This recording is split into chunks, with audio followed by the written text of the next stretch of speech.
اللہ کے نام سے جو سراسر رحمت ہے، جس کی شفقت ابدی ہے۔ السلام علیکم خواتین و حضرات، جیسا کہ آپ کو معلوم ہے کہ الموری سوسائٹی کے زیر انتظام بیونڈ دی لینس کے نام سے ایک سیریز کا آغاز کیا گیا ہے، جس میں ہمارا پہلا سیشن استاد ڈاکٹر ساجد حمید صاحب کے ساتھ قرآن کا خدا کے عنوان سے ہے۔ آج کا یہ سیشن بھی اسی سلسلے کی ایک کڑی ہے۔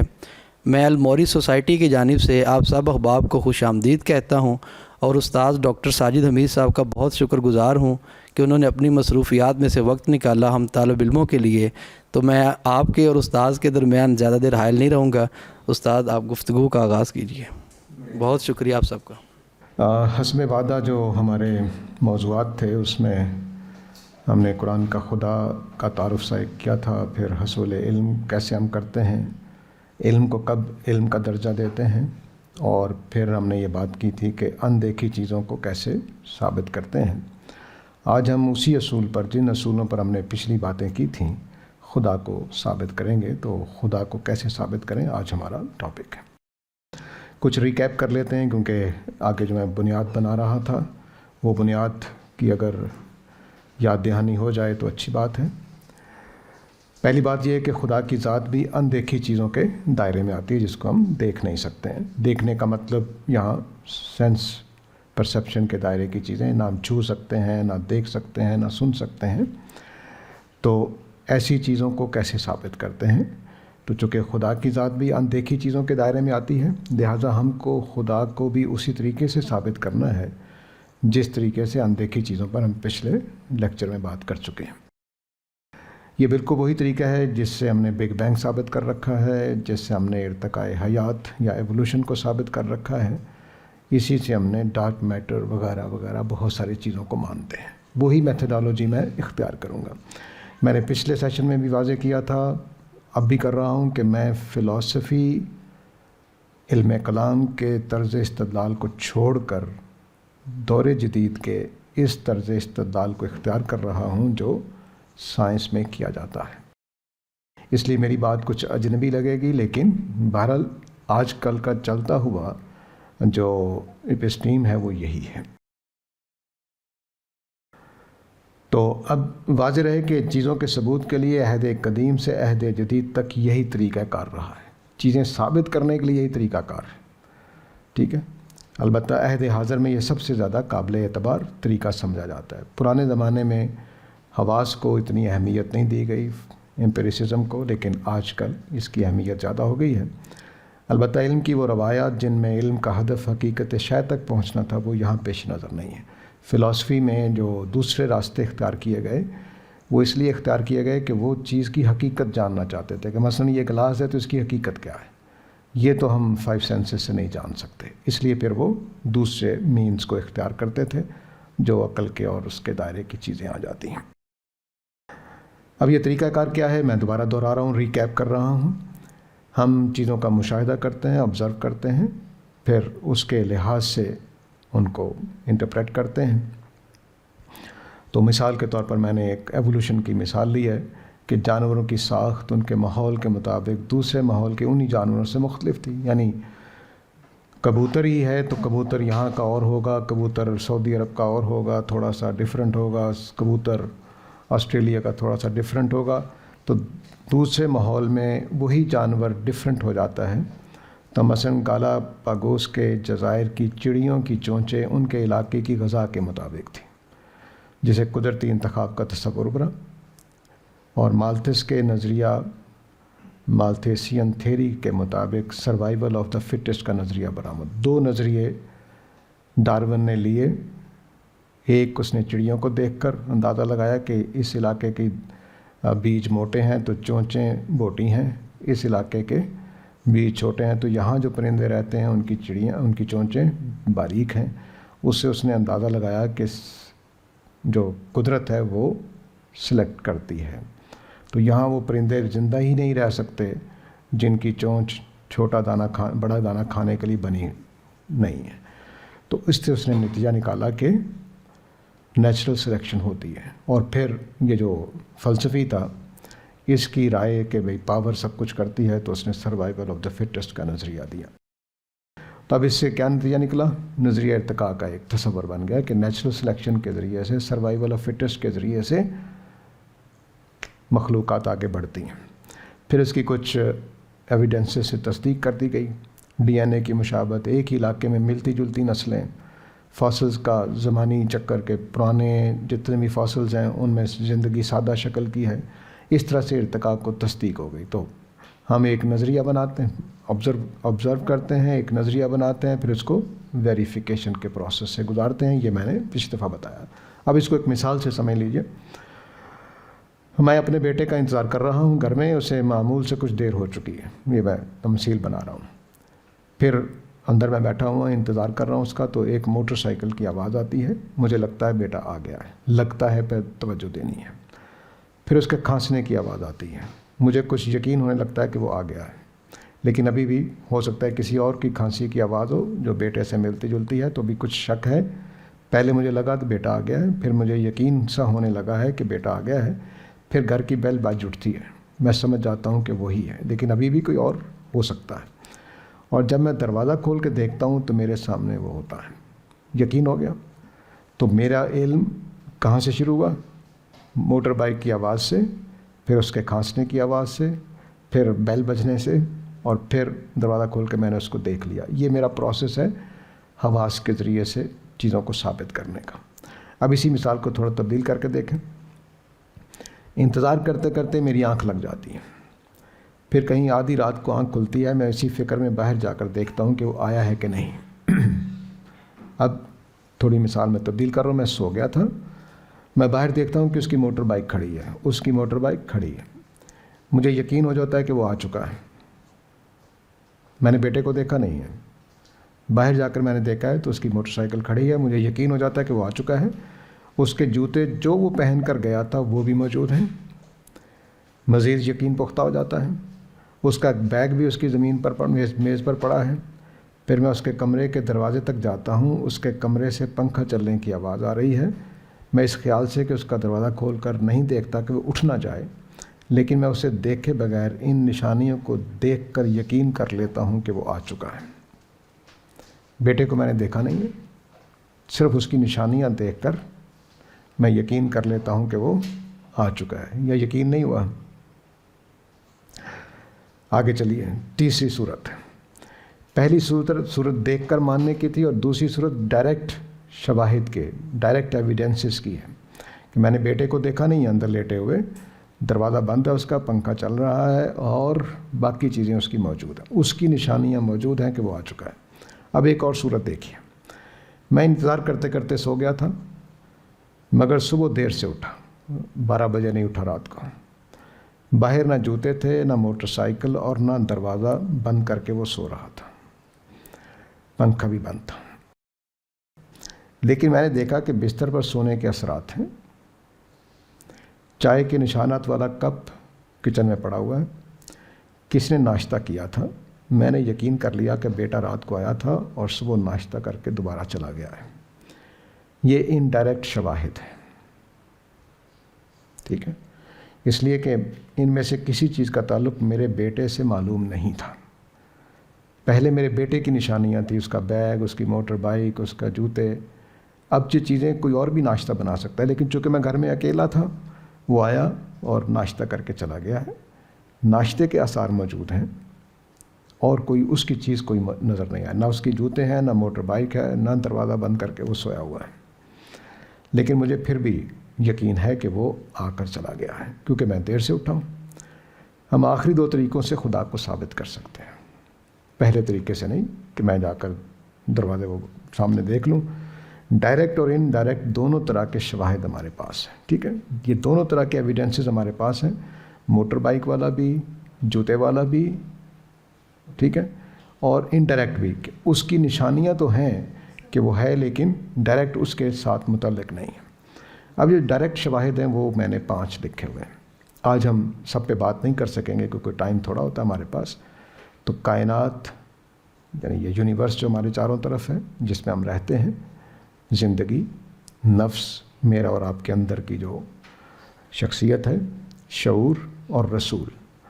ہم شعور تک بات کریں گے، رسول پر بات نہیں کریں گے، کیونکہ یہ پھر تاریخی دلیل بن جاتی ہے، تو وہ ہم بعد میں دیکھیں گے. ابھی میں صرف ڈائریکٹ شواہد کی بات کر رہا ہوں. پہلی چیز جو میں نے بتائی ہے شواہد میں وہ کیا ہے؟ وہ کائنات ہے. تو کائنات کا وجود یہ موجود ہے ہمارے سامنے. ایک ہے کہ بعض فلسفیوں کی طرح ہم انکار کر دیں، لیکن بہرحال یہ موجود ہے.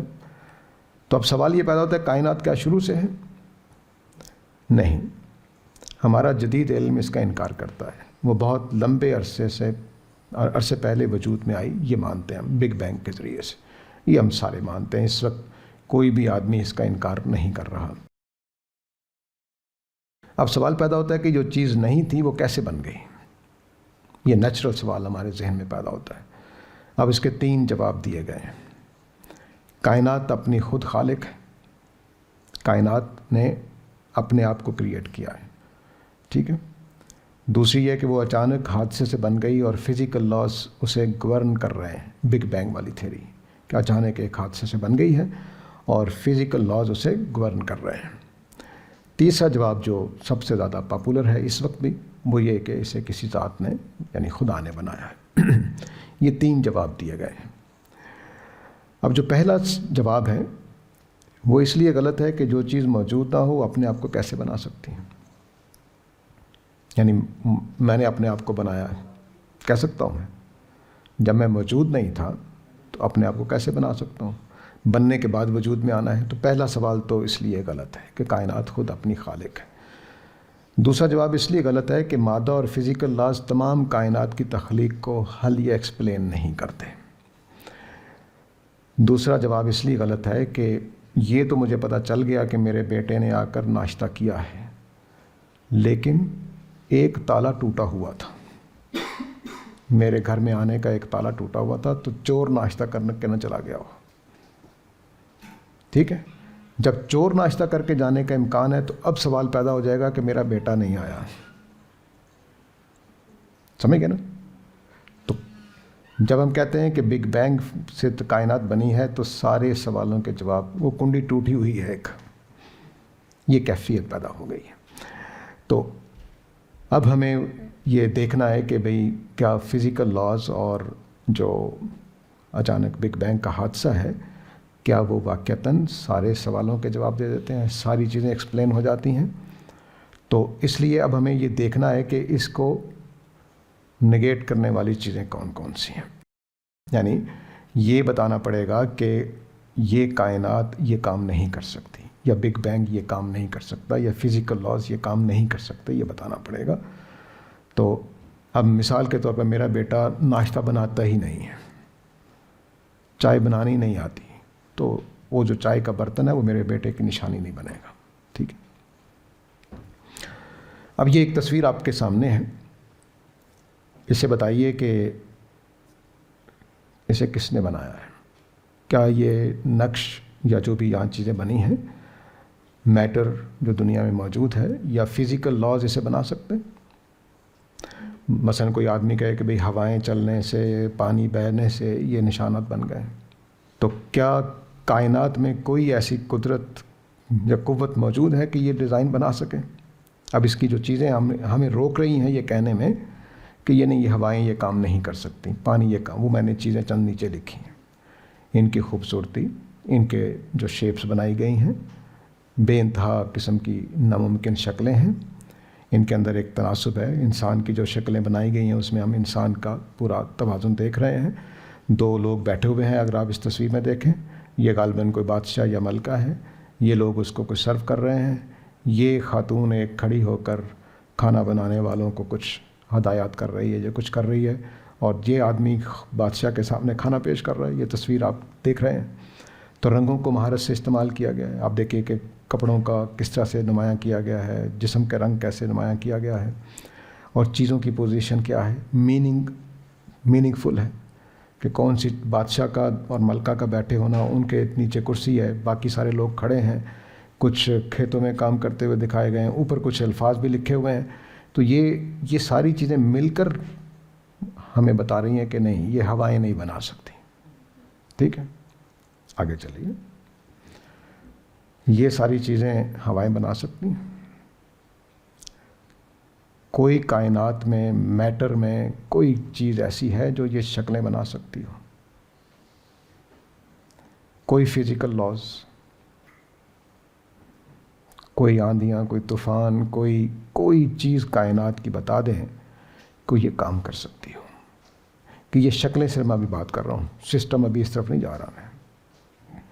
یہ آپ کے نیچے لیفٹ سائڈ پہ آپ دیکھیے کہ شیر کی ایک شکل ہے. یہ پھولوں کی پتیاں دیکھیے، ان کا رنگ دیکھیے، ان کا ڈیزائن دیکھیے، ان کی پوزیشن دیکھیے. یہ اوپر کیکٹس کے پودے ہیں، ذرا بتائیے. یہ نیچے درخت کے پتے ہیں، ان کے پتوں کا ڈیزائن دیکھیے.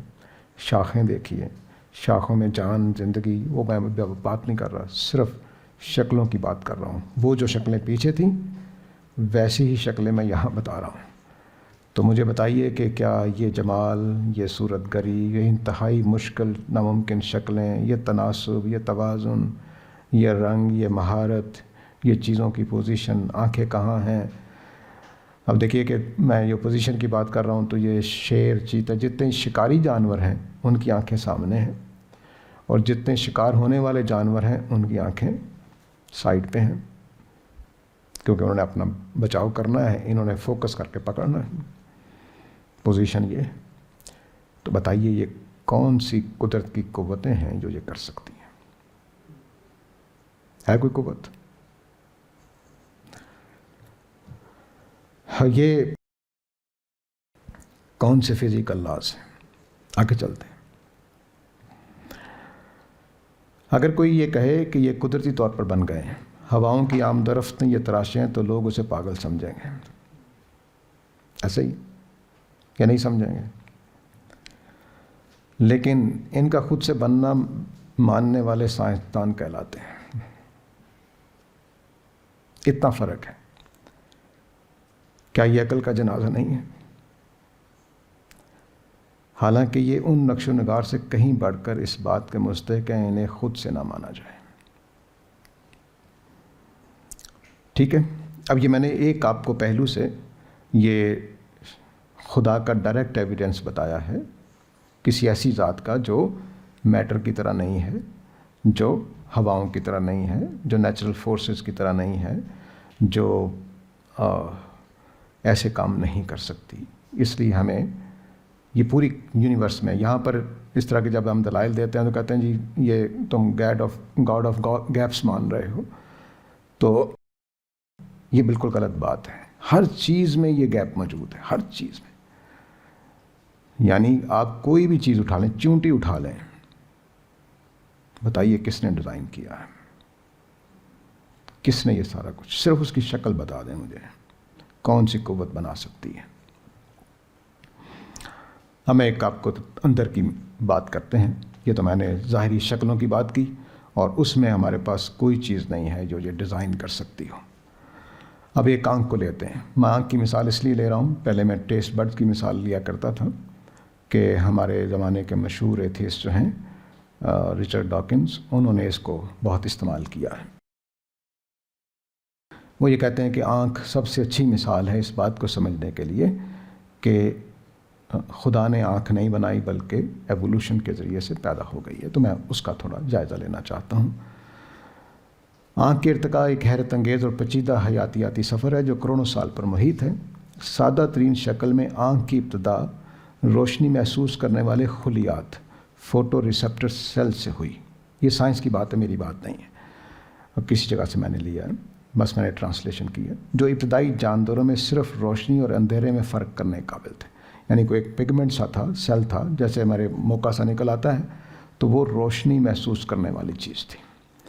رفتہ رفتہ یہ خلیات ایک جگہ جمع ہو کر آنکھ کے دبے آئی پاڈ کی شکل اختیار کرنے لگے، جو روشنی کی سمت کا اندازہ لگا سکتے تھے کہ روشنی ادھر سے آ رہی کہ ادھر سے آ رہی.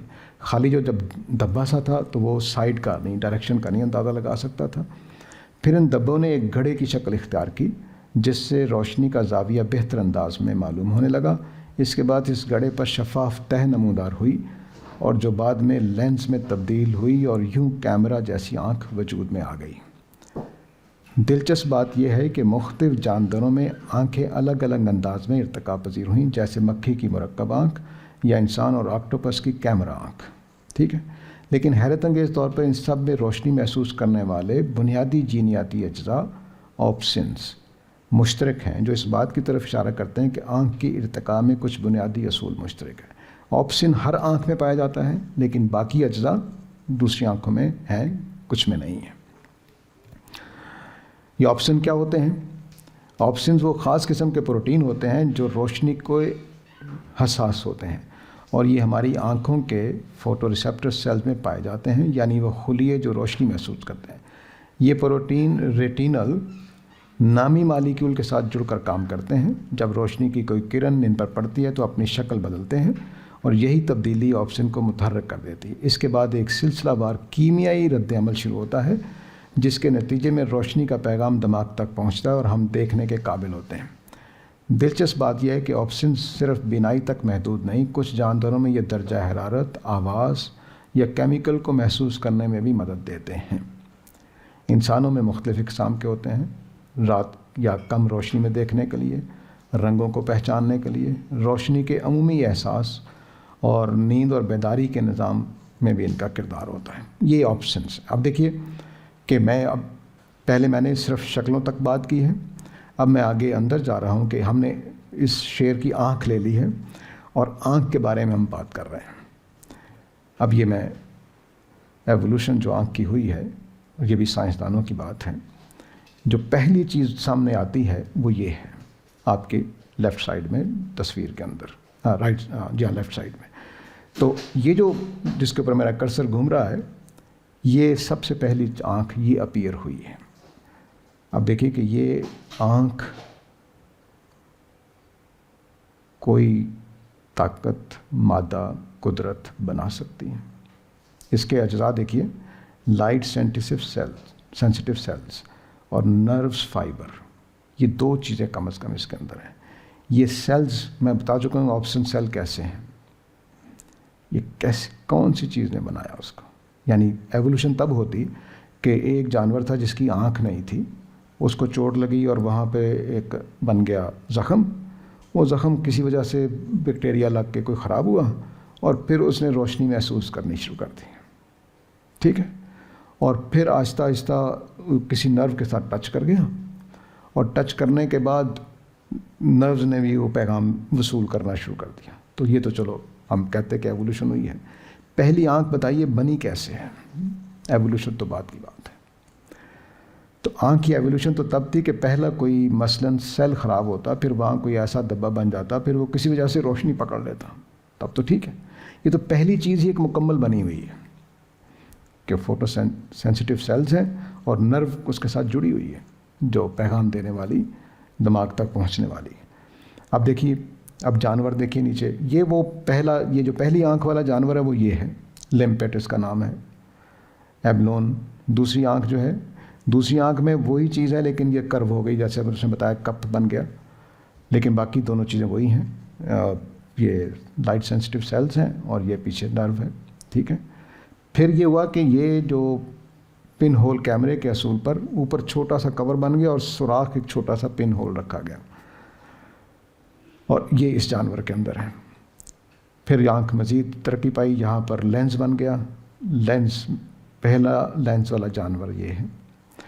پھر یہ کورینا بن گیا، اور یہ اوپر اس کے روشنی کو کنٹرول کرنے والی چیزیں بن گئی، اور یہ آنکھ پہلی دفعہ سکوڈ میں نظر آئی. اب ایوولوشن دوسری نقص یہ ہے کہ ایوولوشن تب تھی کہ اسی کی آنکھ پہلے یہ بنی، پھر ترقی کرتی کرتی اسی میں آنکھ بہتر ہوتی گئی.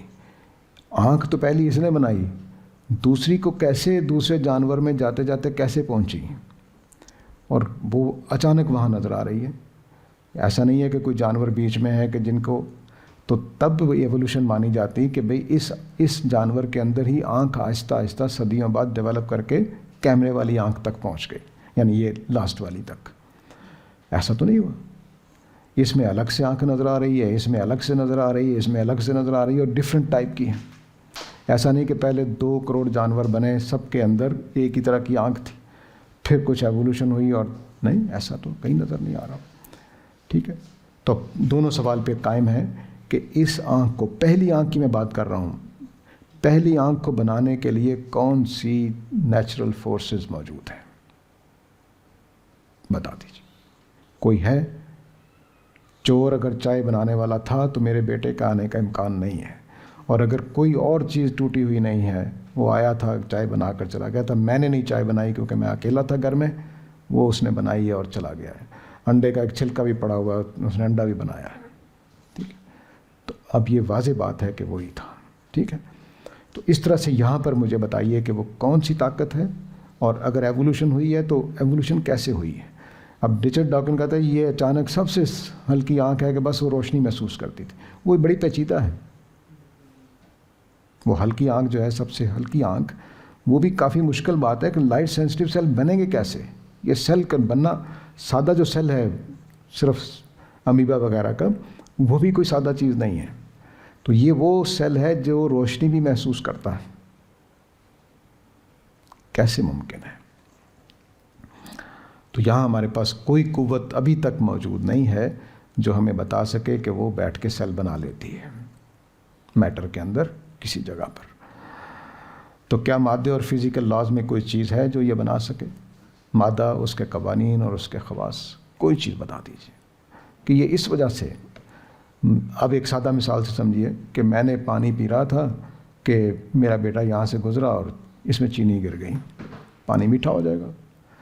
چلیے کوئی اور چیز اڑتی ہوئی فضا میں آئی، جو کوئی درخت کا پھل، اور اس میں گر گیا تو اس نے میٹھا کر دیا. یہ تو قدرت کے قوانین کے تحت ہو رہا ہے. لیکن یہ سیل کیسے بنتے ہیں؟ یعنی جو الہاد اس کی وجہ سے پیدا کرتے ہیں، خدا کا انکار کرتے ہیں، وہ دھوکے میں رکھتے ہیں ہمیں. وہ کہتے ہیں کہ یہ جی دیکھو کیا چیز، سمپل چیز بن گئی جی، پھر اور کمپلیکیٹڈ ہوئی، پھر اور پہلی بات یہ ہے کہ یہ سادہ آنکھ مجھے بنا کر دکھائیں کون سی فزیکل لاز اور کون سی چیز ہے جو اس کو بنائے گی.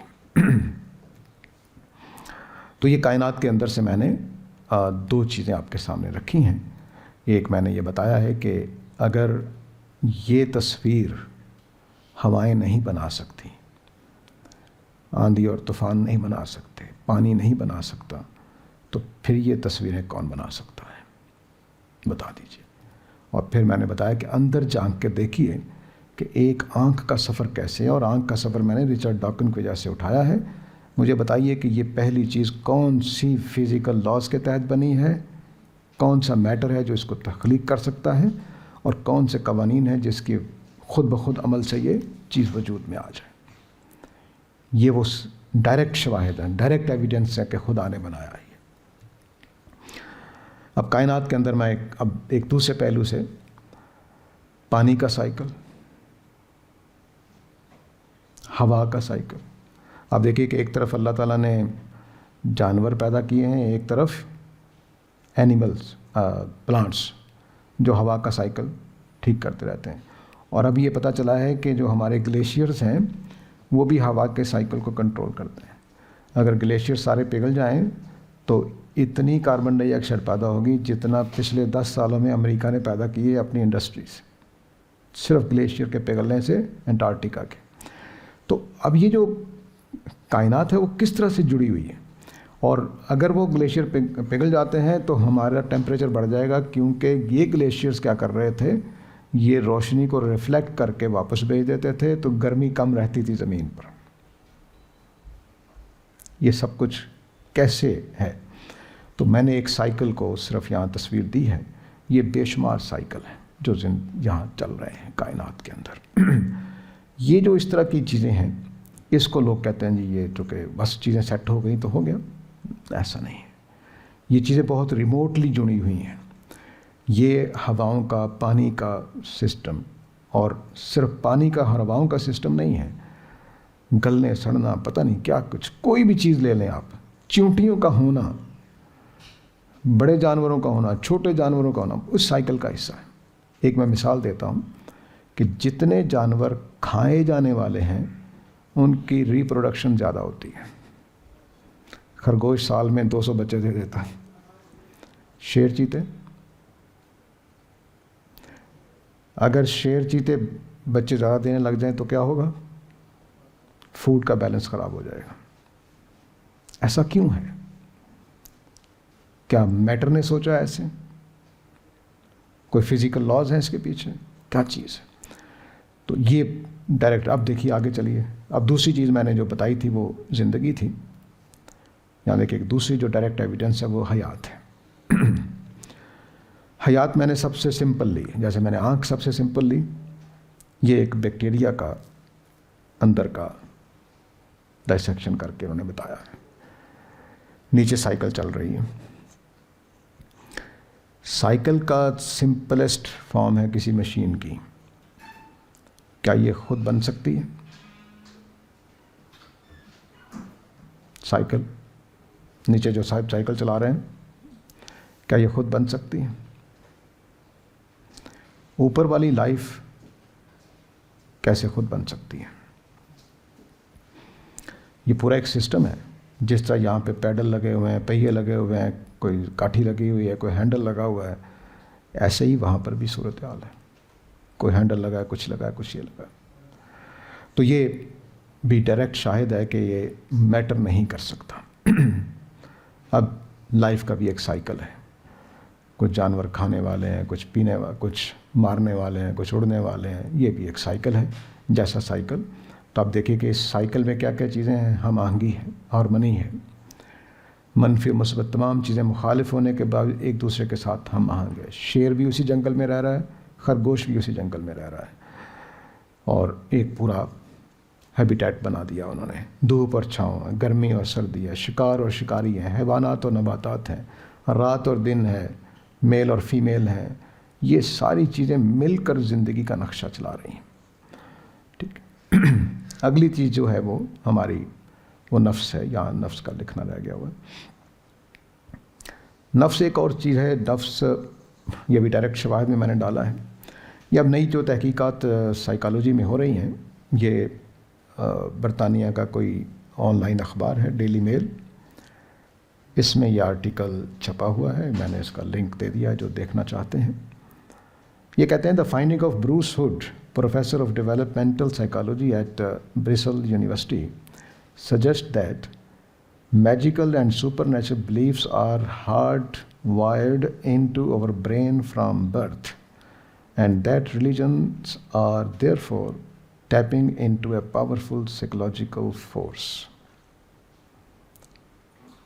جتنی سپرسٹیشنز, غیبی چیزوں کو ماننا اور یہ کرنا, یہ ہمارے دماغ میں ہارڈ وائرنگ ہوئی ہے. ہارڈ وائرنگ کا مطلب ہے کہ ہم بایولوجیکلی ایسے بنے ہوئے ہیں. میرے دماغ میں باقاعدہ ایک حصہ ہے جو ان چیزوں کو ڈیل کرتا ہے. تو کہتے ہیں کہ professor Hood believes it is futile to try to get people to abandon their beliefs because these come from such a fundamental level. تو کہتے ہیں کہ یہ ممکن نہیں ہے کہ آپ لوگوں کو عقائد سے ہٹا سکیں. وہ لازماً عقیدے بنائیں گے, غلط بنائیں یا صحیح بنائیں, ان کو بنایا ہی ایسے گیا ہے. پیدائشی طور پر وہ اسی طرح کے ہیں. اب بچوں کے اوپر بھی کام بتاتے ہیں کہ our research shows children have a natural intuitive way of reasoning that leads them to all kinds of supernatural beliefs.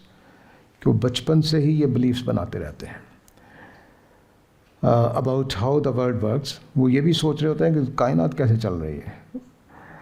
He said, as they grow up, they overlay these beliefs with more rational approaches, but the tendency to illogical supernatural beliefs remains as religion.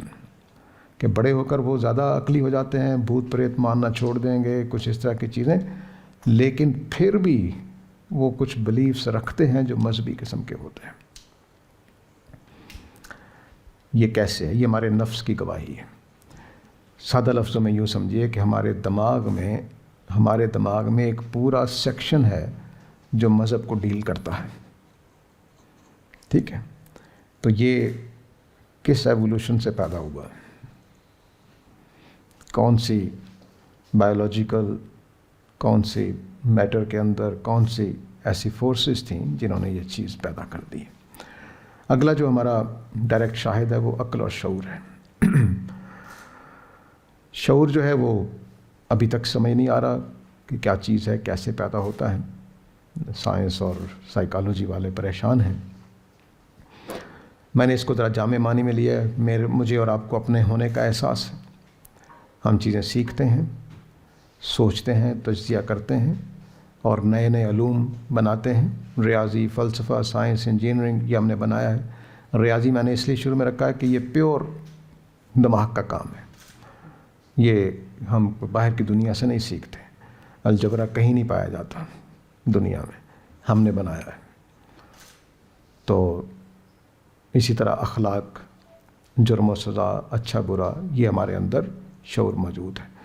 جانوروں کا بھی ایک شعور اپنا, وہ اپنا احساس رکھتے ہیں, اپنے آپ کو بچاتے ہیں. کوئی ان کو پکڑنا چاہے تو وہ بھاگ پڑتے ہیں. یہ ان کے شعور کی علامتیں ہیں. تو یہ شعور کیسے آیا؟ کون سی نیچرل فورس ہے, کون سی بایولوجیکل یا کون سی میٹیریل چیز ہے جس نے یہ چیزیں وجود میں رکھی ہیں؟ تو یہاں پر بھی وہی سوال ہے, کیا مادے اور فزیکل لاز میں کوئی چیز ہے جو یہ بنا سکے؟ مادہ, اس کے قوانین یا اس کے خواص, کوئی چیز آپ کو نظر نہیں آئے گی. اب یہ جو میں نے یونیورس کی کچھ مثالیں رکھ کے آپ کے سامنے کہا, اب دوسری اینگل سے دیکھیے. آنکھ کے پاس واپس آ جائیے. یہ جو آنکھ ہے, لائف اس سے پہلے, پہلی آنکھ سے پہلے زندہ ساری چیزیں اندھی تھیں, ایسا ہی نا کہ نہیں تھیں؟ کیا سورج, چاند, ستاروں کو, مٹی کو, مادے کو چیزیں نظر آتی ہیں؟ ان کو کیسے پتہ چلا کہ باہر روشنی ہے تو ہم روشنی کو ڈیٹیکٹ کرنے والی کوئی چیز بنائیں؟ کیسے پتہ چلا؟ یعنی ہم یہاں یہ میز پڑی ہوئی ہے, کل آئیں تو اس نے ایک آنکھ بنائی ہو, تو اس کو کیسے پتہ چلا کہ باہر روشنی ہے, میں چیزوں کو دیکھنے کے لیے آنکھ بنا لوں؟ ٹھیک ہے, یہ پہلا جو پہلو ہے اس کو اب میں آگے واضح کرنا چاہتا ہوں کہ پہلی چیز یہ ہے کہ علم, چیزیں بنانے کے لیے جس علم کی ضرورت ہے وہ چیز کے بننے سے پہلے ہونا چاہیے. وہ نظر آ رہا ہے, وہ نظر آ رہا ہے. یعنی اگر مجھے پتہ ہی نہ ہو کہ لکڑی کو ایسی شکل دی جا سکتی ہے تو میں کیسے بناؤں گا؟ بنا ہی نہیں سکتا. پھر جب مجھے پتہ ہی نہیں باہر روشنی نہیں ہے تو میں آنکھ کیسے بنا سکتا ہوں؟ لائف کی کون سی فارم ہے جس کو پہلے پتہ چل گیا تھا باہر روشنی ہے تو فوٹو سینسیٹیو سیل بنا لیتے ہیں. پھر فوٹو سینسیٹیو سیل کیسے بنیں گے؟ یہ آپسن کی پروٹین کیسے وجود میں آئے گی؟ پہلے علم چاہیے, پھر یہ چیز بنے گی, ورنہ نہیں ہو سکتی. ٹھیک ہے, تو علم اس کائنات کے اندر موجود ہے. پھر دوسری حکمت, چیزوں کو ان کی ضرورت کے لحاظ سے بنایا گیا ہے. مثلاً پودوں اور حیوانات کا آکسیجن اور کاربن ڈائی آکسائڈ سائیکل, گوشت خور اور گوشت فراہم کرنے والے جانوروں کی تعداد, ٹیسٹ بڈز. دیکھیے جو آنکھ کا معاملہ ہے وہی ٹیسٹ کا ہے. یعنی ایسا نہیں ہے کہ میں زبان پہ کوئی چیز رکھوں تو مجھے ذائقہ ملتا ہے, نہیں, اس کے لیے اسپیشل اللہ تعالیٰ نے کچھ چیزیں بنائی ہوئی ہیں جو ٹیسٹ کرتی ہیں. تو کس کو پتہ تھا کہ چیزوں میں ٹیسٹ ہوتا ہے, کہ ٹیسٹ بڈز بنائے جائیں؟ کس کو پتہ ہے؟ میٹر کی کون سی فارم ہے اور فزیکل لاز کی کون سی فارم ہے جو یہ جانتی ہے کہ چیزوں کا ٹیسٹ بھی ہوتا ہے جی؟ اور ٹیسٹ کے بارے میں یہ جان لیجئے کہ اس میں کوانٹم فزکس انوالو ہے. ٹیسٹ بڈز میں سادہ یہ نہیں ہے کہ زبان پہ لگا تو ہم نے کوئی چیز فیل کی ہے, جیسے میں ٹھنڈا گرم محسوس کرتا ہوں. اس کو ذرا جا کر دیکھیے کہ اسمیل کرنا جو ہے وہ ٹیسٹ کا ایک حصہ ہے. تو اسمیلنگ جو ہے, سونگھنے کی جو ہماری پوری قوت ہے, وہ کوانٹم لیول پہ جا کر ہم کچھ اس میں سے فیومز نکلتے ہیں جن کو مالیکیولی لیول پہ جا کر ریسیو کرتے ہیں, پھر اس کی خوشبو محسوس کرتے ہیں, اس کو ذائقے میں ڈالتے ہیں, پھر ذائقہ بنتا ہے. تو کچھ لوگوں کو کووڈ کے زمانے میں ان کے سونگھنے کی طاقت ختم ہوئی تو ٹیسٹ بھی ختم ہو جاتا ہے. ٹھیک ہے, تو یہ ٹیسٹ بڈز سانس کے ساتھ, اسمیل کے ساتھ اس کا تعلق, یہ تو بڑے علم کی ضرورت ہے اس کے لیے کہ چیزوں میں ٹیسٹ ہے. میں سب سادہ جگہ پہ چلا جاتا ہوں. ابھی ٹیسٹ بڈ بننا کیسے ہے اس کے لیے خود ایک علم چاہیے کہ کیا چیز لگاؤں گا میں پروٹین میں کہ وہ ٹیسٹ محسوس کرنے لگ جائے گی. یعنی اگر میں میٹھا یہاں پر لگاؤں تو مجھے میٹھا محسوس نہیں ہوگا, میٹھا جب وہاں پہنچے گا زبان کے اس حصے میں جہاں اس میٹھا محسوس ہوتا ہے تب میٹھا محسوس کرے گا. اس کا سالٹ کے لیے الگ جگہ بنی ہوئی ہے, کڑوے کے لیے الگ جگہ بنی ہوئی ہے. ٹھیک ہے. تو اب تیسری چیز نظام ہے کہ اچھا یہ تو حکمت کے اندر کہ اس حکمت کا ہر جگہ پہ آپ کو نظر آئے گی. رحمت و شفقت, ایکو سسٹم, فائن ٹیوننگ, زندہ چیزوں میں والدین کا کردار, یہ رحمت و شفقت ہے. مامتا کی محبت, نفرت. قرآن مجید کا ایک جملہ ہے کہ میں نے تمہیں پانی سے پیدا کیا اور تمہارے اندر دامادگی پیدا کر دی, رشتہ پیدا کر دی, کہ شادی کرتے ہی یہ میری بیوی ہے اور یہ میرا بیٹا ہے. یہ رشتہ کیسے بنا ہے؟ تو یہ شفقت اور رحمت کا ایک پورا مظہر ہے جو یہاں پہ موجود ہے. اس طرح رزق کو سادہ معنی میں نہ لیجئے, جس طرح جملہ بول دیتے ہیں. مجھے کئی چیزیں چاہیے, بھوک مٹانے کے لیے نیوٹرینٹس چاہیے, مجھے بھوک مٹانے کے لیے کچھ اسٹف کرنے والی چیز چاہیے, غذائی اجزاء چاہیے, انرجی چاہیے, ذائقہ چاہیے, جمالیات چاہیے. ایک سیب کو دیکھیے کہ اس میں ساری چیزیں موجود ہیں. اسٹف کرنے والا, اس میں فائبر ہے, اس میں نیوٹریشنز ہیں, اس میں انرجی ہے, اس میں ٹیسٹ ہے, اس کی خوبصورت شکل ہے. کبھی آپ نے محسوس کیا ہو کہ اگر آپ اچھی کھانے کی خوشبو آ رہی ہو تو آپ کس طرح لپکتے ہیں, اور کھانے کی شکل بھی اچھی ہو تو کیا بات ہے. تو یہ سارا کچھ رزق کے ساتھ جڑا ہوا ہے. اور اگر میرے ٹیسٹ بڈ لگے ہوئے ہوں, ایوولوشن سے ہو گئے, اور باہر چیزوں میں ٹیسٹ ہی نہیں ہے, میرے اندر ایستھیٹک سینس ڈیولپ ہو گئی اور باہر چیزوں میں حسن ہی نہیں ہے, تو کیا فائدہ اس کا. ٹھیک. تو اس کا مطلب ہے کہ رزق بھی پوری طرح سے مجھے فراہم کیا گیا ہے. اب کچھ انڈائریکٹ شواہد کو دیکھ لیجئے. اب یہ یہاں پر نظام ہمارا پرانی جو اس کو کہتے ہیں وہ ڈیزائن آرگومنٹ کہتے ہیں. اس میں آرڈر, آرگنائزیشن, مقصد اور پیچیدگی کو مانا جاتا ہے. اب نیچے جو میں نے ایک گراری سی دی ہے اور اوپر جو انسان کا ڈائجسٹو سسٹم دکھایا ہے, مجھے بتائیے کیا کسی مشین سے کم ہے؟ یہ کون سے فزیکل لاز ہیں؟ آپ کہیں گے ڈی این اے نے بنایا ہے. پوچھوں گا ڈی این اے کے لیے کون سے فزیکل لاز ہیں؟ اس میں ریاضی ہے, پوری کیلکولیٹڈ. کتنی بڑی آنت ہوگی تو کھانا جذب ہو جائے گا, کتنی چھوٹی آنت ہوگی, سٹمک میں کون سے کیمیکلز پیدا ہونے چاہیے. تو بگ بینگ سے آغاز ہوا بغیر کسی خطا کے. ایک تو یہ ہوتا ہے نا کہ 10 دفعہ واقعات ہوئے, ایک بینگ ہوا ناکام ہو گیا, دوسرا بینگ ہوا ناکام ہو گیا, تیسرا بینگ ایک ہی بگ بینگ ہوا اور کائنات بن گئی. یہ کون سے پروبیبلٹی کے قاعدے پر چلتی ہے؟ کوئی نہیں. تو زندگی میں بھی ٹرائل اور ایرر نظر نہیں آتا. حیرت کی بات یہ ہے کہ ایوولوشن مان رہے ہیں کہ سروائیول آف دا فٹسٹ, لیکن ہر اسپیشیز اپنی اپنی جگہ پہ سروائیو کرتی ہیں, سوائے اس کے کہ بہت ہی خطرناک قسم کے حالات پیدا ہو جائیں کہ پانی ختم ہو گیا تو لوگ مر جائیں گے, وہ چیزیں مر جائیں گی. لیکن ہر جانور پرانے زمانے کا ایلیگیٹر ڈائنوسار کے زمانے کا ہے, جیتا ہے, بچے پیدا کر رہا ہے, سب کچھ. اس میں کیا کمی ہے؟ اس کے اپنی اسپیشیز کو سروائیول کے لیے کسی نئی ڈیولپمنٹ کی ضرورت نہیں ہے, مکمل. ٹھیک ہے. تو زندگی میں بھی ایسا نہیں کہ ایک اسپیشیز بنی ناکام ہو گئی, دوسری بنی ناکام ہو گئی, اب تیسری کامیاب ہو گئی, ایسا کچھ نہیں. اب آخر پہ میں ایک اہم نقطہ یہ بیان کر رہا ہوں اس انڈائریکٹ ایویڈنسز میں کہ انحرافات جہاں جہاں ہوئے ہیں وہی با مقصد ہے. انحراف جہاں ہوتا ہے وہی با مقصد ہے. مثلا ایک اسٹیفن ہاکنگ نے مثال دی ہے کہ جب یونیورس بنی تو بہت تیزی سے پھیلا ہوا اور پھر اچانک سلو ہو گیا. اب یہ تیزی سے پھیلاؤ ہو رہا تھا, اس کو کس نے روکا ہے؟ اور اچانک کیوں سلو ہو گیا؟ اگر سلو نہ ہوتا تو ایٹامک پارٹیکلز نہ بنتے, آپس میں جڑ کر ایٹمز نہ بنتے. اس کا سلو ہونا کنٹرول کیا گیا لگتا ہے, وہ قاعدے کے مطابق سلو نہیں ہوا, کیونکہ اگر تیزی سے پھیل رہی ہوتی تو چیزوں میں اتنا ڈسٹینس ہو جاتا کہ آپس میں جڑنے کا امکان نہیں رہنا تھا.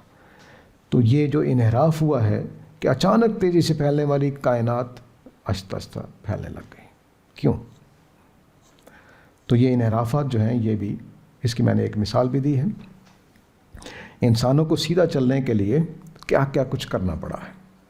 انسان کو سیدھا چلنے کے لیے کہ وہ گردن جھکا کر یا 4 پاؤں پر نہیں چل رہا وہ ایسا. تو انسان کے سیدھا چلنے کے لیے یہ ایک ریڑھ کی ہڈی میں جہاں سر لگا ہوا ہے اس کو تبدیل کیا گیا, کھوپڑی کی ساخت تبدیل کی گئی, اور جو وہ سوراخ ہے جس میں یہ فٹ ہوتی ہے اس کو ذرا نیچے کیا گیا تاکہ سر جسم کے اوپر متوازن رہے.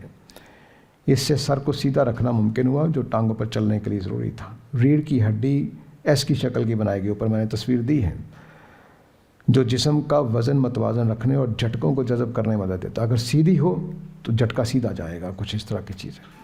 کولے پیلوس چھوٹا اور چوڑا کیا گیا ہے, یعنی عام جانوروں کے مقابلے میں چھوٹا کر دیا گیا لیکن چوڑا زیادہ, جو کھڑے ہونے اور چلنے کے دوران جسم کو سہارا دیتا ہے.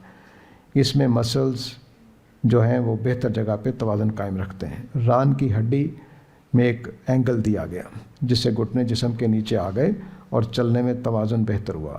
پاؤں کی ساخت جو نیچے اڈی کے بعد اور ایڑی کے بعد ہے آرک سی بنا دی گئی جو جھٹکوں کو جذب کرتی ہے اور توانائی بچاتی ہے.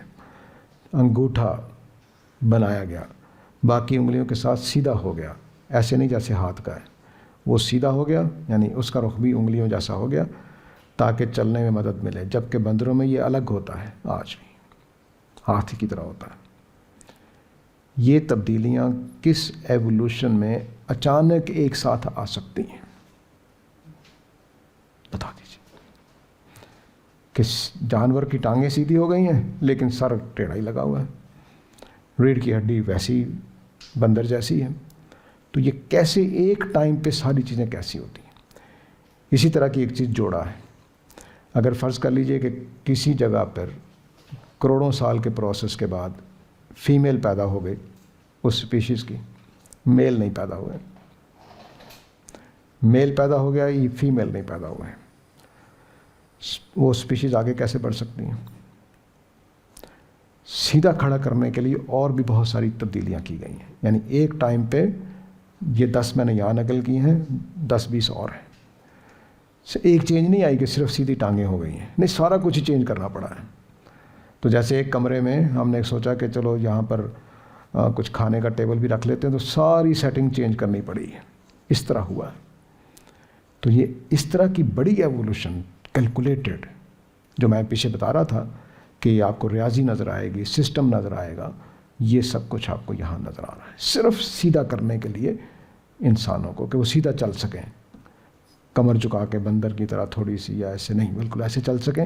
اس کے لیے ایک ٹائم پہ 35-40 کے قریب تبدیلیاں کرنی پڑی ہیں. کچھ ایسی ہیں جو جن سے متعلق ہے میں نے بیان نہیں کیا ان کو کیونکہ وہ کلاس کے ڈیکورم کے خلاف. اب چند اہم باتیں میں اور کر دیتا ہوں تو پھر بات ختم کرتے ہیں, سوالات کے لیے حاضر. ایسے سینکڑوں شواہد ہیں جو میں بیان کرتا چلا جاؤں تو راتیں گزر جائیں گی. مثلا دماغ اور ہاتھ کی ہم آنگی. میرا دماغ کریٹیو ہے, ہاتھ بندر جیسے ہوتے یا بکری جیسے ہوتے تو میرا دل چاہ رہا ہے کہ میں ہتھوڑی بناؤں, ہاتھ بکری جیسا ہے, کیا کرتا میں. دماغ اور ہاتھ کی ہم آہنگی, زیرو ڈیفیکٹ مینجمنٹ. اگر انسانوں کی مداخلت نہ ہو تو کائنات میں کوئی انرجی ضائع نہیں ہوتی, ہر چیز بالکل پرفیکٹ چل رہی ہوتی ہے.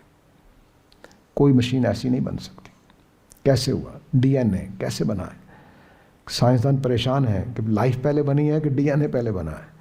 اگر لائف نے ڈی این اے ڈیزائن کیا تب سمجھ نہیں آتا, ڈی این اے نے لائف ڈیزائن کیا تب سمجھ نہیں آتی کہاں سے آیا ہے. فطرت یا قدرت, خود قدرت فطرت, اس کو دیکھیے کیا ہے. لیکن یاد رکھیے کہ الحاد کیپٹلزم کا نوزائیدہ بچہ ہے. 10-20 سال 50 سال سے پیدا ہوا ہے اس فارم میں, ہے پرانا ہی. اس نے ابھی بہت کما کر دینا ہے. یہ آئیڈیا بہت فائدہ مند ہے, الحاد بہت فائدہ مند ہے. اس لیے اسے اس وقت تک پالا پوسا جائے گا جب تک یہ کمانے کا باعث بنتا رہے گا. الحاد کے لیے سائنس کو دھوکے کے ساتھ استعمال کیا جاتا ہے, حالانکہ سائنس خدا کے حق میں زیادہ ثبوت دے رہی ہے. ٹھیک ہے, تو یہ ہم نے کور کر لیا ہے. میں نے کچھ سیکوینس میں چینج کر رہا ہوں. اگلا جو ہمارا لیکچر ہوگا یہ غلط فہمیوں پر ہوگا. میں ایک گلمپس آپ کو دے دیتا ہوں.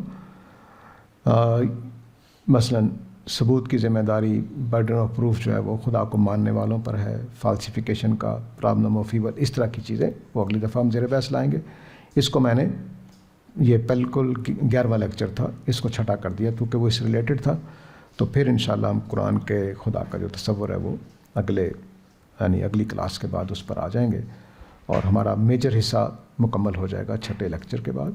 اور پھر جو اصل مضمون جس کے لیے یہ سیشن شروع کیا گیا تھا وہ ہمارا انشاءاللہ 7ویں لیکچر سے شروع ہو جائے گا. میں سوالات کے لیے حاضر ہوں. جی، یہ آپ نے جو کہا ہے کہ الحاد اس کا کیپٹلزم کا بچہ ہے، اس بات کی مطلب مجھے سمجھ نہیں ہے کہ یہ آپ نے کس وے میں ان دونوں کو ریلیٹ کیا، الحاد اور کیپٹلزم کو.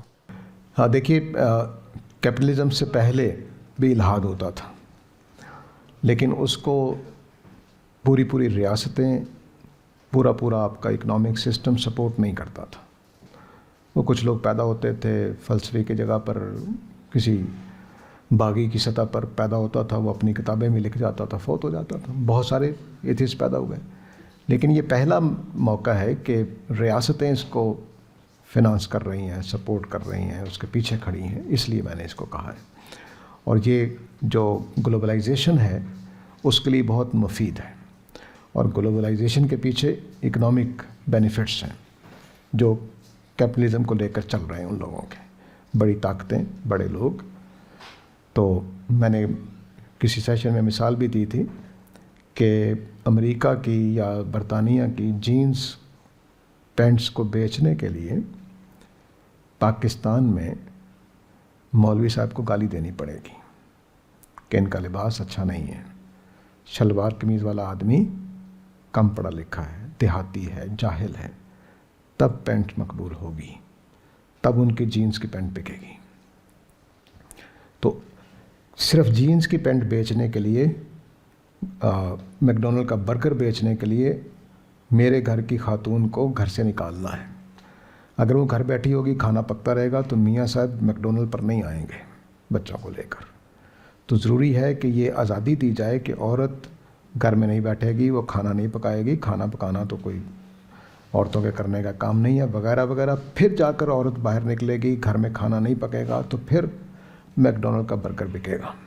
تو یہ پیچھے سے میک ڈونلڈ کا برگر بیچنے کے لیے میری تہذیب کا قتل کیا جاتا ہے، میری معاشرت کا قتل کیا جاتا ہے. اسی طرح سے دین کا قتل کیا جا رہا ہے، کیونکہ دین ہر جگہ پہ آپ کو دین رکاوٹ بنتا نظر آئے گا. میری شلوار قمیض میں بھی دین انوالو ہے، کوٹ اور پینٹ شرٹ حرام ہے، اس میں بھی دین آ گیا ہے. تو اس طرح کے دین کئی جگہوں پر کئی کام کر رہا ہے جس کی وجہ سے ان کی چیزیں بکتی نہیں ہیں، گلوبلائزیشن نہیں پیدا ہوتی. گلوبلائزیشن کے کچھ سیاسی مقاصد بھی ہیں اور معاشی مقاصد بھی ہیں. آپ کچھ کہنا چاہ رہے ہیں؟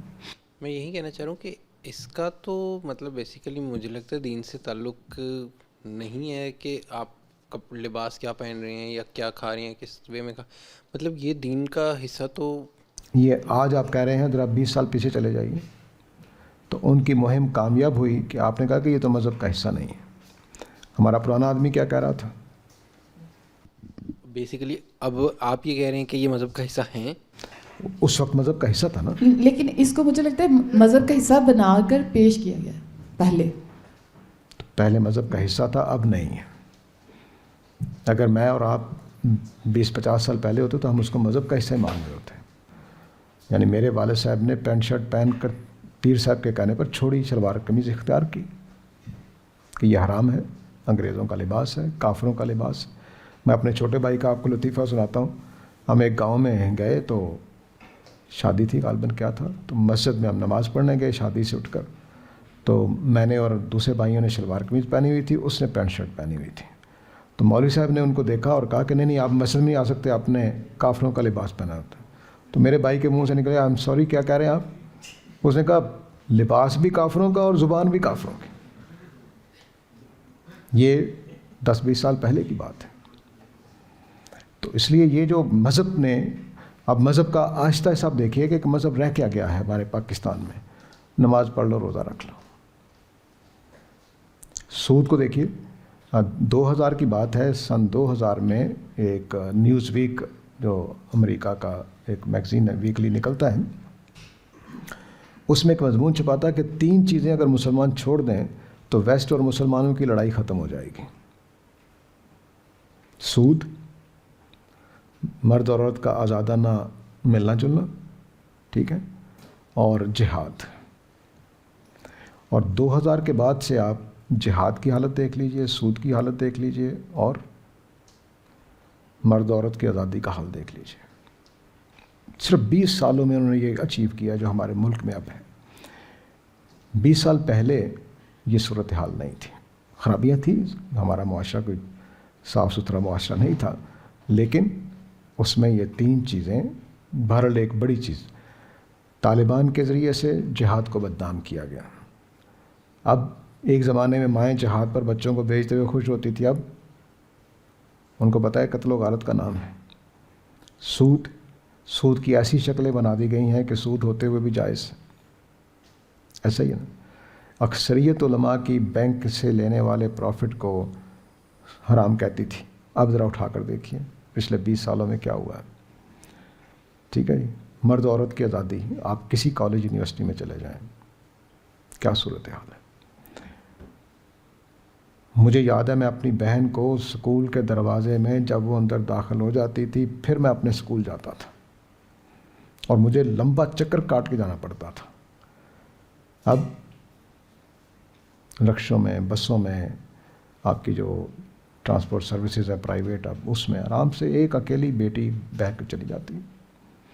تو یہ مذہب کی رکاوٹیں تھیں جو آہستہ آہستہ ختم کر رہے ہیں. تو 3 تو ہمارے ہاں ہدف تھا ان کا, وہ کر رہے ہیں. آپ اب سعودی عرب دیکھ لیجئے, 20 سالوں میں سعودی عرب میں کیا ہوا ہے.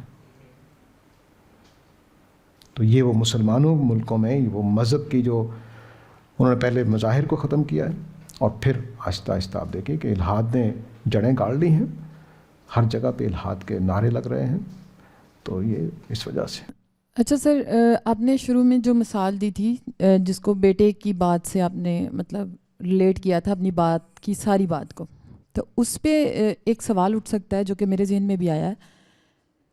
آپ نے وہ ساری چیزیں جو اپنے بیٹے کے ساتھ ریلیٹ کی ہیں, ان سب چیزوں کو آپ پہلے سے جانتے تھے کہ یہ میرے بیٹے کی ہیں, تو اس وجہ سے آپ نے وہ جو ساری مثالیں دی ہیں تو جوڑا کہ یہ میرے بیٹے کی ہیں.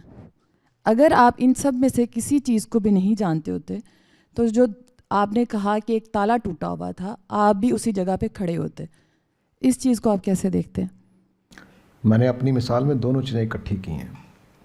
ایک وہ چیزیں جو صرف میرے بیٹے کی تھیں, ان کو میں نے ڈائریکٹ ایویڈنسز کہا ہے, اور دوسری چیزیں وہ جو تو ڈائریکٹ میرے بیٹے سے متعلق نہیں تھیں, ان کو میں نے انڈائریکٹ ایویڈنسز کہا ہے. تو میں نے اپنی اس گفتگو میں دونوں ہی خدا کی طرف سے بتائی ہیں.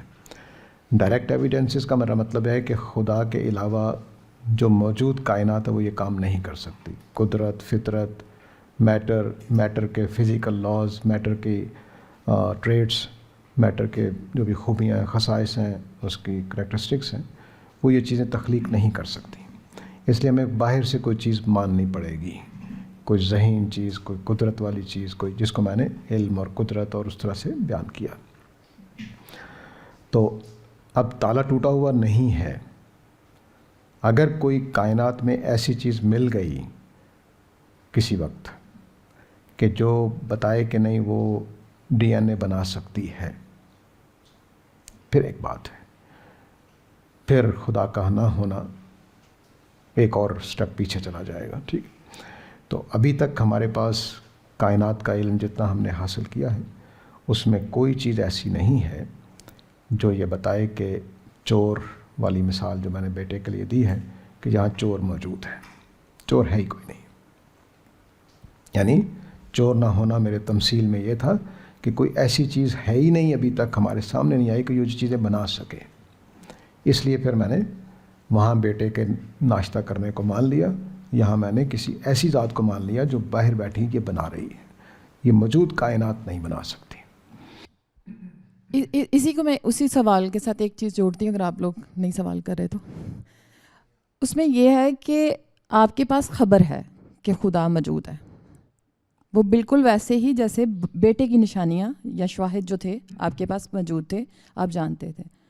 اسی لیے آپ ان سب چیزوں کو خدا کے ساتھ جوڑ لیتے ہیں. اب الحاد والے ہیں, اس کو ماننے والے جو ہیں, وہ نہیں جانتے کہ کیا ایک خبر بھی ہے جو خدا اپنے بارے میں دے رہا ہے. میں نے خبر کی کوئی بات نہیں کی ہے. یہ میں کہہ رہی ہوں کہ ایک ان کے پاس نہیں ہے خبر, ہم لوگوں کے پاس ایک خبر ہے. تو اسی لیے ہم یہ ساری چیزیں ان کے ساتھ جوڑ دیتے ہیں, اپنے خدا کے ساتھ جوڑ. وہ اگر یہ خود بات کہیں گے کہ ہمارے پاس خبر نہیں ہے تو جھوٹ بول رہے ہیں. دنیا کی آبادی 85% خدا کو مان رہی ہے, ان کے پاس بھی خبر ہے, خبر کو جھٹلا رہے ہیں. میں نے جو استدلال اختیار کی اس میں خبر کی ضرورت نہیں ہے. میں نے یہ استدلال اختیار کیا ہے کہ یہ میز بن نہیں سکتی بڑئی کے بغیر, بڑئی کو ماننا پڑے گا. اس بڑئی کو ہم نے خدا کا نام دیا ہے. میرا استدلال یہ ہے. اچھا, میرا آگے سے یہ چیز میں جوڑنا چاہ رہی تھی کہ الحاد والے کہتے ہیں کہ کائنات خود سے خود بن گئی ہے, کائنات خود خدا ہے اپنی.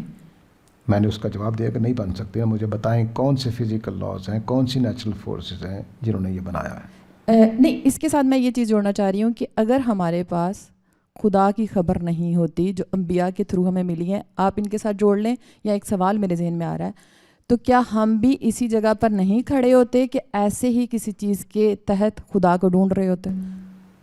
تمام انسانوں نے ڈھونڈا ہے, کوئی نئی بات تھوڑی کر رہا ہوں میں. تمام انسانوں نے, ہر علاقے کے انسانوں نے خبر کے بغیر یا خبر کے ساتھ کسی ایسی ہستی کو مانا ہے جس نے تخلیق کی ہے.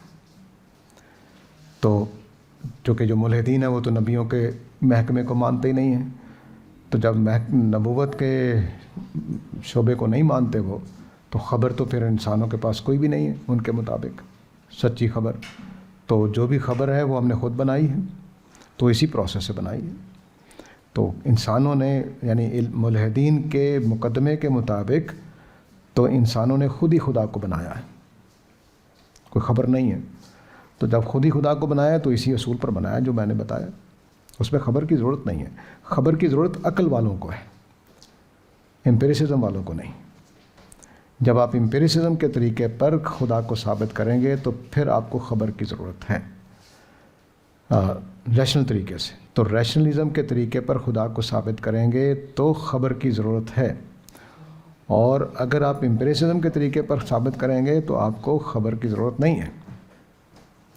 اس لیے جو ہمارے پرانے طرز, میں نے پچھلے لیکچر میں عرض کیا تھا کہ میں پرانے طریقے پر استدلال نہیں کر رہا ہوں. میں اس طریقے کو کمزور طریقہ سمجھتا ہوں جس میں عقل استعمال ہوتی ہے. عقل پیور ریزننگ کی بات کر رہا ہوں, یا عقلی مقدمات جو جوڑ کے بناتے ہیں. مثال کے طور پر ایک موٹی دلیل یہ دی جاتی ہے کہ میں مخلوق ہوں اس لیے میرا خالق ہونا چاہیے. مخلوق ہونے کا انکار کر دیا گیا ہے. اب آپ کے پاس دلیل کیا ہے؟ میں اس لیے وہ دلیل ڈھونڈ کے لایا ہوں جو یہ بتاتی ہے کہ گھر میں چور آنے کا کوئی راستہ نہیں, کوئی امکان نہیں ہے. یعنی اور کوئی وہ چیز نہیں بنا سکتا, اور کچھ ڈی این اے, کوئی اور طاقت, کوئی اور فورس, کوئی اور نیچرل طاقت نہیں بنا سکتی. تو ڈی این اے کیسے بنا ہے؟ آنکھ, ابتدائی آنکھ جس میں فوٹو سینسیٹیو سیل ہے, اس کو کوئی اور بنانے والی طاقت موجود نہیں ہے. کوئی نیچرل فورس, کوئی ہوائیں, کوئی آندھی, کوئی طوفان یہ سیل بنا سکتا ہو تو بتا دیجیے. اگر وہ بنانے والا موجود ہے تو بس وہی کریٹر ہے. تو اس لیے میں نے جو استدلال اختیار کیا وہ امپیریسسٹ ایویڈنس ہے, نہ کہ ریشنل. تو میں پوری اپنی جو مذہبی تاریخ ہے کرسچنس کی بھی اور مسلمانوں کی بھی, اس سے ڈیفرنٹ طرح کا استدلال اختیار کر رہا ہوں. مجھے خبر کی ضرورت نہیں ہے. میں تو جس طرح اپنے بیٹے کو دیکھ رہا ہوں کہ میرا بیٹا آیا گھر میں, اس نے ناشتہ کیا اور چلا گیا. نہ اب اس کے جوتے ہیں, نہ اس کی کوئی چیز نہیں ہے. صرف کچن میں چائے والا کپ پڑا ہے, ٹوٹے ہوئے انڈے کا چھلکا پڑا ہے. تو میں نے اس سے اندازہ لگا لیا ہے کہ وہ آیا تھا, ناشتہ کر کے چلا گیا. ہاں, میرے کسی دروازے کی چٹکھنی ٹوٹی ہوئی ہو تو پھر میں مان لوں گا کہ کوئی چور آ کے ناشتہ کر کے, لیکن وہ چور بیٹھ کے ناشتہ کرے گا کیوں؟ وہ انڈے اٹھا کر لے جائے گا. تو اس لیے میرا استدلال بالکل سمپل ہے. میں اس جگہ گیا ہی نہیں جہاں فلسفیانہ وہ موجود ہے, ماشاءاللہ بڑا اچھا کام ہے اس کے اوپر, لیکن اس میں آپ کو بنیادی استدلال موجود نہیں ہے آپ کے پاس. میں مخلوق کو کیسے پتہ چلا؟ میں پیدا کیا گیا ہوں, بس اتنا میں کہہ سکتا ہوں, مخلوق نہیں. یعنی امپیریکل ایویڈنسز سے میں پیدا ہوا ہوں, مخلوق نہیں ہوں. میری برتھ ہوئی ہے, کریشن نہیں ہوئی ہے. میرے سامنے تو نہیں ہوئی ہے نا. تو اس لیے میں مخلوق ہونا میرا ثابت نہیں ہوتا ان لوگوں کے طریقے پر جو ملحدین ہیں. ہمارے طریقے پر ہوتا ہے, ہم مانتے ہیں اس کو, لیکن ملحدین کے طریقے پر میرا مخلوق ہونا ثابت ہی نہیں ہے, تو خالق کیسے ثابت ہو جائے گا؟ میں تو ایک بایولوجیکل پروسیس سے پیدا ہوا ہوں. ماں میری منوائی جا سکتی ہے, میرا باپ منوایا جا سکتا ہے, کیونکہ وہ میں اولاد ہوں, میرا اولاد ہونا ثابت ہے. بس مخلوق ہونا ثابت کرنا پڑے گا. تو اس لیے میں نے پھر وہ رستہ اختیار ہی نہیں کیا. میں نے ایک دوسرا رستہ اختیار کیا ہے کہ یہ کائنات ہے, اس کے اندر یہ چیزیں ہیں جو فزیکل لاز سے بن سکتی ہیں, یہ چیزیں ہیں جو ویسے کوئی بھی نہیں بن سکتی. سچی بات یہ ہے کہ کوئی بھی نہیں بن سکتی, لیکن جن کے اوپر سائنسدان کہہ رہے ہیں جی ایسا ہو گیا ایسا ہو گیا, میں نے کہا اس کو چھوڑ دیں, اب مجھے بتائیں کہ یہ کیسے بن سکتا ہے. ابھی بہت ساری چیزیں اس کے پیچھے ہیں. مثلاً آپ مجھے بتائیے کہ الیکٹران, یہ گلاس, یہ پرچ اور یہ کپ, ایک کو آپ نیوٹران لے لیجئے, ایک کو آپ پروٹون لے لیجئے, اور اس کپ کو آپ الیکٹران لے لیجئے. ان کی تعداد کم زیادہ کر دوں تو کوئی فرق پڑے گا؟ صرف تعداد کا فرق پڑے گا. ایسا نہیں ہوگا کہ میں اکٹھے رکھوں ایک کپ, دو کپ, دو پرچیں, دو گلاس, تو یہ جگ والا کردار ادا کرنا شروع کر دیں. پھر میں تین تین کر دوں تو یہ کیمرے والا کردار ادا کرنا شروع کر دیں. کیا یہ کرامت نہیں ہے کہ آپ الیکٹران, پروٹونز اور نیوٹرانز کی تعداد بڑھاتے ہیں تو خواص بدل جاتے ہیں, اس کا کام بدل جاتے ہیں. ایسا ہی کروموسومز میں ہوتا ہے کہ آپ وہی کروموسوم جس سے یہ بیکٹیریا بنا ہوا تھا پہلے والا, انہی کروموسوم کو زیادہ کرتے جاتے ہیں تو چیز مختلف بنتی چلی جاتی ہے. یعنی آپ مجھے بتائیے کہ بیکٹیریا کے کروموسوم میں بیکٹیریا بننے کی صلاحیت تو تھی, اس کو میں نے 10 کروموسوم اکٹھے کر دیے, جیسے 10 گلاس اکٹھے کر دیے, اور وہ 10 کے 10 مل کر انہوں نے ایک امفیبین بنا دیا. کیسے ہو گیا؟ امفیبین والے اس کروموسوم میں کردار کیسے آیا ہے؟ اس کا مطلب ہے کہ جو پہلا کروموسوم بنا تھا اس میں میرے ہیومن پوٹینشیل بھی تھا, ایمفیبینز کا پوٹینشیل بھی تھا, بیکٹیریا کا بھی تھا, مچھروں انسیکٹس کا بھی تھا, میملز کا بھی تھا. یہ پوٹینشیل تھا اس میں. تو پہلا جو کروموسوم بنا اس میں یہ سارے پوٹینشیل رکھے ہوئے تھے کہ وہ اگر اکٹھے ہوں گے 4 مل کر یہ کام کر لیں گے, 5 مل کر یہ کر لیں گے, 6 مل کر یہ کر لیں گے, اور 23 مل کر انسان بنا دیں گے. بتائیے ذرا کیسے ممکن ہے؟ تو یہ وہ جگہ ہے جہاں سے میں نے استدلال کیا ہے کہ یہ کائنات بتا رہی ہے کہ اس کو میٹر نہیں بنا سکتا, فزیکل لاز نہیں بنا سکتے, میٹر کے جو کریکٹرسٹکس ہیں وہ تخلیق نہیں, یہ چیزیں نہیں بنا سکتے. تو اس اصول پر میں وہ ادھر گیا ہی نہیں کہ جہاں خبر کی ضرورت ہوتی ہے. بہت شکریہ استاذ. میں ایک دو چیزوں کے بارے میں تھوڑا سا کنفیوز ہوں اور وہ سوچ بھی رہا ہوں. اللہ رحم کرے آپ کے حال پر. ایک تو چیز یہ ہے کہ آپ نے جو طریقہ اختیار کیا ہے وہ آپ نے بولا کہ مختلف ہے, اور آج کی گفتگو سے ایک اور چیز سامنے آئی کہ یعنی کہ اسی بات کی ایکسپلینیشن ہے کہ آپ نے ریشنل وے کی بجائے امپیریسسٹ وے اختیار کیا. اگر آپ ان دونوں باتوں کو تھوڑا سا ایک دو جملوں میں اگر ایکسپلین کرتے ہیں. جی, اور تھوڑا ہسٹوریکلی بھی کہ ہمارے یہاں کس طرح سے پہلے ریشنل اپروچز کو ہی لیا گیا ہے اور کس طرح سے امپیریسسٹ اپروچ ڈیفرینٹ ہے, اور امپیریسسٹ اپروچ اختیار کرنا کیا دور جدید کا پریشر نہیں تھا آپ پہ جس وجہ سے آپ نے امپیریسسٹ اپروچ اختیار کی؟ ریشنلزم کا مطلب یہ ہے کہ ہم عقلی مقدمات, عقلی نتائج نکال کر کوئی بات سمجھائیں. مثلا ابھی میں نے مثال دی ہے کہ میرا احساس ہے کہ میں خود بخود نہیں بنا, میرا احساس ہے, کوئی ثبوت کی دینے کی بات نہیں ہے. میرا احساس ہے کہ میں خود بخود نہیں بنا, میں نے اپنے آپ کو نہیں بنایا, ٹھیک ہے, یہ میرا احساس ہے. جس سے میرا ایک اگلا احساس پیدا ہوتا ہے. اب میں سارے احساسات کے لفظ بول رہا ہوں. اگلا احساس پیدا ہوتا ہے کہ میں مخلوق ہوں, تو مخلوق کا تو خالق ہونا چاہیے. یہ عقلی استدلال ہے. امپیریسزم کیا کرے گا؟ امپیریسزم کہے گا کہ مخلوق ثابت کرو مجھے. احساس پر نہیں کھڑا, صرف اپنے شعور پر نہیں کھڑا, یا اپنے عقلی خیال پر نہیں کھڑا، بلکہ کہے کہ مخلوق ثابت کرو کہ میں مخلوق ہوں، پھر خالق مانیں گے۔ تو یہ فرق ہے ایک بات۔ دوسری بات یہ کہ میں نے کیوں اختیار کیا ہے، یہ آپ کی بات بالکل درست ہے کہ آج سائنس کی وجہ سے میں نے اختیار کیا ہے۔ اس کی وجہ یہ ہے کہ میرے خیال میں سائنس کے طریقے کو چونکہ مان لیا گیا ہے، اس طریقے کی اہمیت ہے، تو میں اس کو زیادہ مؤثر طریقہ سمجھتا ہوں۔ میں عقلی طریقے کا انکار نہیں کرتا، لیکن اس کو زیادہ مؤثر سمجھتا ہوں آج کی دنیا میں۔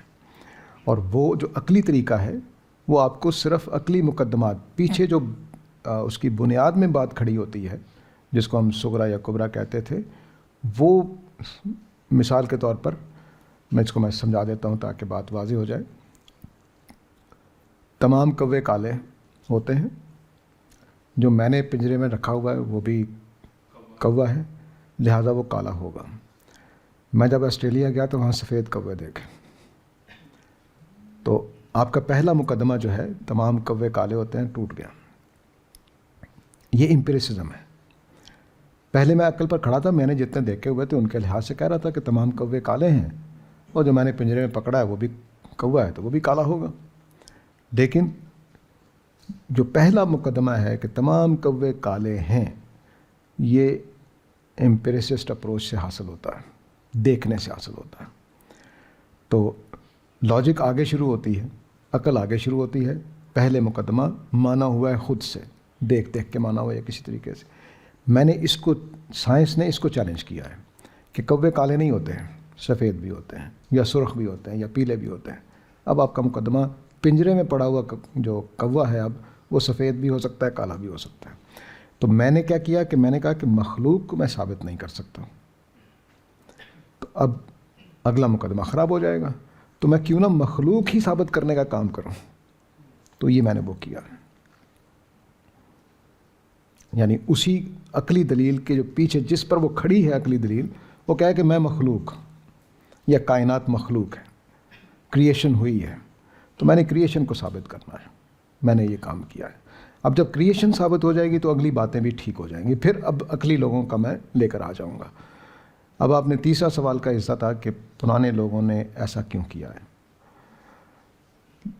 اصل میں ہم نے جب یونانی فلاسفی کو ٹرانسلیٹ کیا تو یونانی فلاسفر جو تھے، خاص طور سے افلاطون، ہمارے ہاں افلاطون کو واقعی افلاطون سمجھا جاتا ہے، ٹھیک ہے، وہ پنجابی محاورے میں تو وہ تو بڑا افلاطون ہے، وہ واقعی افلاطون سمجھا جاتا ہے کہ ارسطو بھی چھوٹا ہے، سقراط بھی اس کے آگے چھوٹا ہے۔ بلکہ جو ماہر ہیں فلسفے کے وہ کہتے ہیں کہ افلاطون نے آج تک جتنے فلسفے میں سوال پیدا ہو سکتے سارے اٹھا دیے تھے، اتنا بڑا ذہن تھا وہ۔ اب وہ پتہ نہیں سقراط نے اٹھائے تھے کہ افلاطون نے اٹھائے تھے، وہ ایک الگ بات ہے، لیکن افلاطون بہت بڑا۔ افلاطون نے یہ کہا تھا کہ تمام علم کا سورس عقل ہے، اور یہ آج تک ایسی صورتحال ہے۔ ہمارے زمانے کے ایک ریشنلسٹ بزرگ آدمی، میں نام نہیں لے رہا کیونکہ وہ ذرا کمزور بات ہے، تو میں نے ایک مضمون لکھا تھا اسی موضوع پر کہ خدا، تو اس میں نے تعقل یعنی ریشنلزم کے اوپر تنقید کی تھی۔ تو ان کا مجھے زندگی میں 2 یا 3 فون آئے ہیں، بڑے پائے کے آدمی ہیں، انہوں نے مجھے فون کیا کہ باقی تارا مضمون بہت اچھا ہے لیکن تم تعقل پر، ریشنلزم پہ کیوں تنقید کرتے ہو، اس کے بغیر تو گزارا نہیں ہے۔ کیوں؟ کیونکہ وہ افلاطون کو اپنا استاد مانتے ہیں، افلاطون کے طریقے پر سوچتے ہیں۔ تو ہمارے ہاں روایت ہی یہی ہے، ابھی تک مشرق امپیریسزم کی طرف نہیں گیا، اور مذہبی لوگ جاتے بھی نہیں ہیں، کیونکہ مذہبی لوگ سمجھتے ہیں کہ یہ سائنس کے دائرے میں جانا تو ہم خدا کو تو ثابت نہیں کر سکتے کیونکہ وہ لیب کا طریقہ ہے۔ نہیں، میں یہ کہتا ہوں جس طرح انہوں نے ایوولوشن کو ثابت کیا ہے، جس طرح نے بگ بینگ کو ثابت کیا ہے، وہ امپیریسزم کا طریقہ ہے، میں اسی طریقے پر خدا کو ثابت کرتا ہوں۔ آ جائیں۔ آپ تو اپنے بارے میں بارہا کہتے بھی ہیں کہ آپ امپیریسسٹ ہیں۔ جی ہاں، اور یہ میں نے جان بوجھ کے اختیار کیا۔ بالکل ٹھیک ہے۔ اچھا، دوسرا کویسچن استاذ یہ ہے کہ یہ جو اس جملے کی تکرار بار بار دیکھنے کو مل رہی ہے کہ الحاد کیپٹلزم کا بچہ ہے،